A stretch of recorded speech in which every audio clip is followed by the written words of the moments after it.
ये पूरे जो 6 सांसद हैं शिवसेना यूबीटी के, ये कहा जा रहा है कि जाके ओम बिरला से मिलेंगे और अपनी रखेंगे, कहेंगे कि दूसरा पक्ष बना रहे। क्या लग रहा है, एकनाथ शिंदे से मिले, कहीं ना कहीं ये पूरे ऑपरेशन टाइगर को लेके अंजाम दिया जा रहा है? सबसे पहले फिर से मैं कह दूं कि ऑपरेशन टाइगर जैसी जो कल्पना है वो मीडिया द्वारा रची और गठी हुई कल्पना है। हमारा इस पूरे विषय से कोई लेना देना नहीं है। हाँ, निश्चित तौर पर उबाठा के सांसदों में एक असंतोष है, नाराजगी है।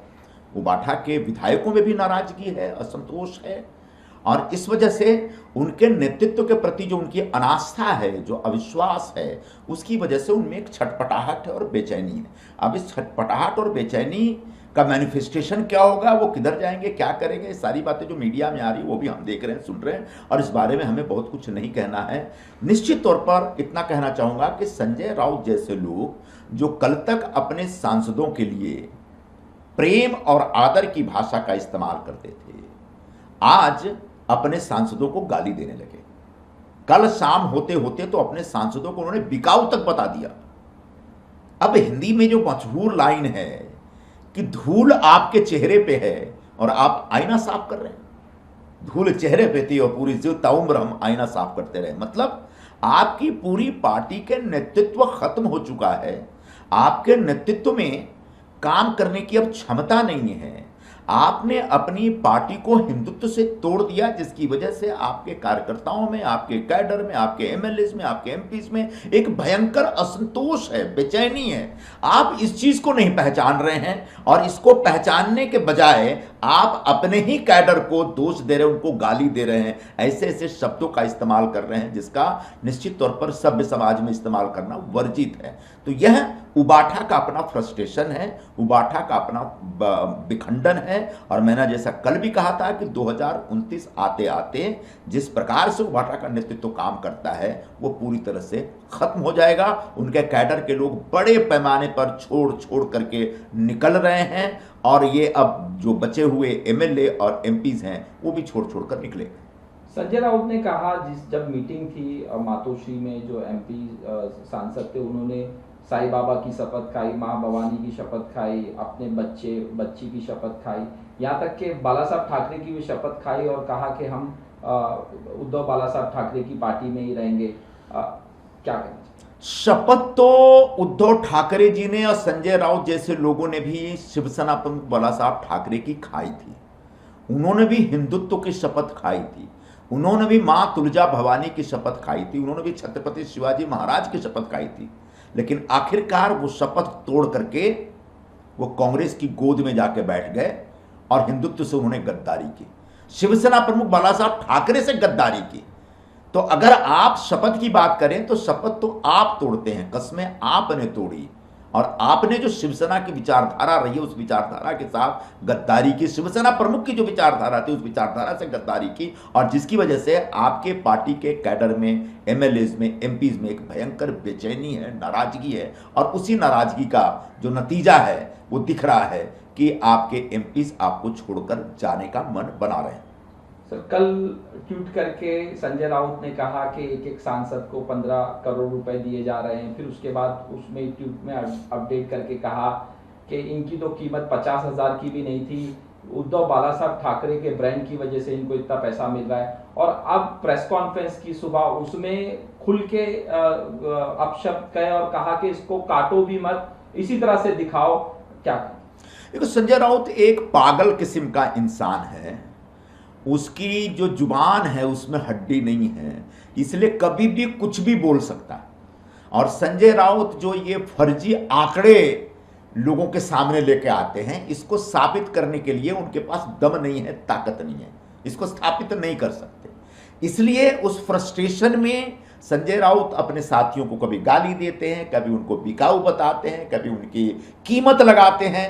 तो यह उनका अपना फ्रस्ट्रेशन है, उस फ्रस्ट्रेशन पर मुझे कुछ नहीं बोलना है। दुर्भाग्यपूर्ण बात यह है कि उबाठा के जो प्रमुख नेता हैं श्री उद्धव ठाकरे जी, उनकी दुर्गति ये हो गई है कि संजय राउत जैसा एक मूर्ख इंसान उनका फ्रेंड, फिलोसफर और गाइड बना घूम रहा है, जिसकी वजह से उबाठा पहले बर्बाद हुई और आने वाले दिनों में और भी बर्बाद होगी और समाप्त हो जाएगी। शिवसेना उद्धव बालासाहब ठाकरे पार्टी ने व्हिप जारी की है और कहा है कि कल सभी जो सांसद एमपीज हैं उनको बुलाया है 11 बजे दिल्ली में मीटिंग करने के लिए।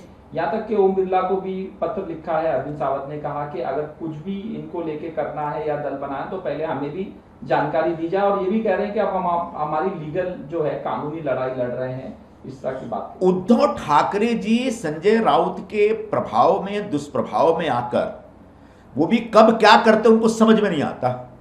कल या परसों उनका स्टेटमेंट आता है कि जिसको जाना है चला जाए, मैं चिंता नहीं करता, मैं केयर नहीं करता।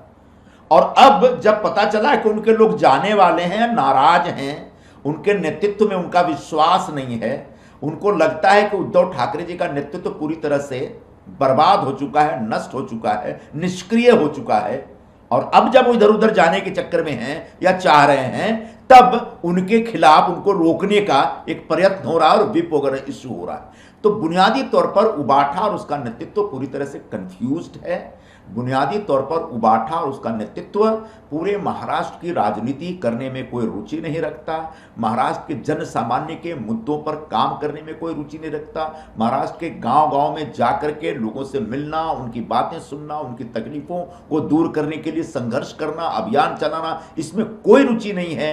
और इसी वजह से यह पार्टी पूरी तरह से बिखर रही है, नष्ट हो रही है।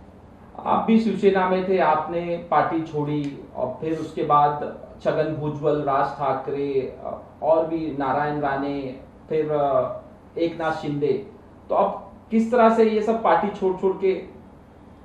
नहीं, वो परिस्थितियां अलग थीं। भुजबल साहब के लिए अलग परिस्थिति थी, मेरे लिए अलग परिस्थिति थी, या राज ठाकरे जी छोड़ के गए उनके लिए अलग परिस्थिति थी, राणे साहब छोड़ के उनके लिए अलग परिस्थिति थी। लेकिन 2022 में जो हमारे पार्टी के मुख्य नेता एकनाथ शिंदे जी ने जो उठाव किया, जो विद्रोह किया, उसका जो कारण था वो एक बिल्कुल अलहदा कारण था, और वो कारण आज भी बरकरार है। शिवसेना के प्रमुख होने के नाते उद्धव ठाकरे ने बाला साहब जी को धोखा दिया, हिंदुत्व के साथ गद्दारी की और कांग्रेस से जाकर हाथ मिला लिया, कांग्रेस की गोद में जाकर बैठ गए। इसकी वजह से उनकी पार्टी के कैडर में उस समय भयंकर असंतोष था, और उस असंतोष को का नेतृत्व करते हुए, उस असंतोष को अपने हाथ में लेते हुए एकनाथ शिंदे जी ने एक जबरदस्त उठाव किया था। आज 2026 में भी परिस्थितियां वही हैं। उद्धव ठाकरे आज भी हिंदुत्व विरोधी हैं। उद्धव ठाकरे आज भी शिवसेना प्रमुख बाला साहब ठाकरे की जो हिंदुत्व की विचारधारा थी, उस विचारधारा के खिलाफ हैं।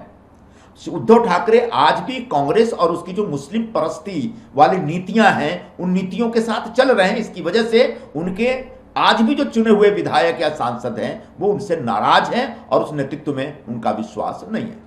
सर, लास्ट आखिरी सवाल, 19 तारीख को नेस्को में जिस तरह से शिवसेना का वर्धापन दिवस बनाया जाएगा, उसमें कहा जा रहा है कि कुछ लोग जुड़ सकते हैं, इस तरह की अटकलें लगाई जा रही हैं, क्या?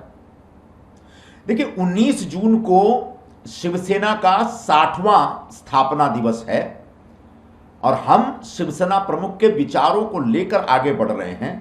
शिवसेना प्रमुख ने जो हिंदुत्व का विचार अंगीकार किया था, उस हिंदुत्व के विचारों के प्रचार प्रसार में हैं।